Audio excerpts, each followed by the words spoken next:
Tambayar ita ce me yake kawo yawan saɓani a soyayya ta gaskiya?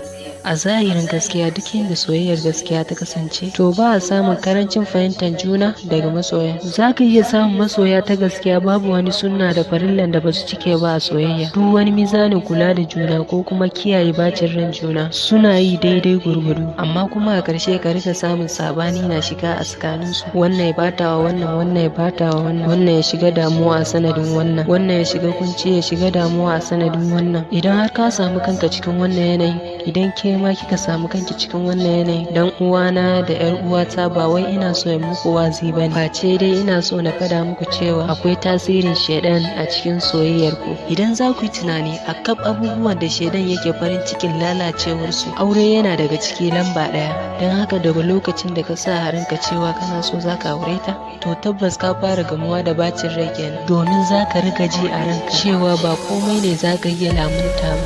Idan magana ta yi wadda ka ji bata maka ba, za ka ji ta raina maka wayo. Idan ka ba ta umarni ta kuskure, za ka ji ta raina ka. Kai kenan kullum cikin jin an raina maka hankali. A takaice dai za ka riga ji wani sabon jin kai na shigar ka. Ita kuma za a sa ta riga ji ka fiye takura, ka fiye san baka da hakuri. Za ta fara kallon ka kamar wani zaki, za ta fara jin tsoron ka. Daga jin tsoron nan kuma sai ta fara jin haushin ka, domin ka fiye sa ta faduwar gaba, ka fiye sa ta ciwon kai, ka fiye sa ta damuwa, kuma san baka duba irin kokarin da take yi. To shikenan fa sabani zai riga shiga akai-akai a cikin zamantakewar, har ya zuwa dai lokacin da kuka bi karfin shaidan kuka yi auren ku.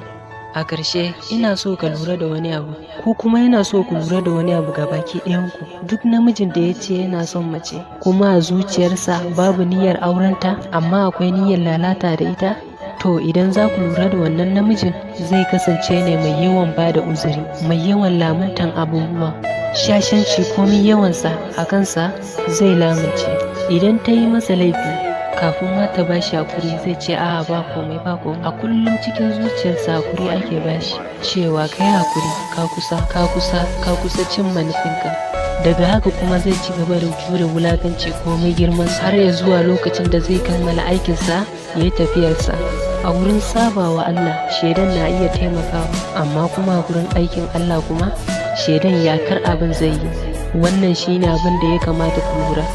Don haka ku yi hakuri da juna, ku yi hakuri da juna, ku rike junanku, ba kuwa da kowa sai junan nan. Shaidan ku ba shi kunya. Na gode.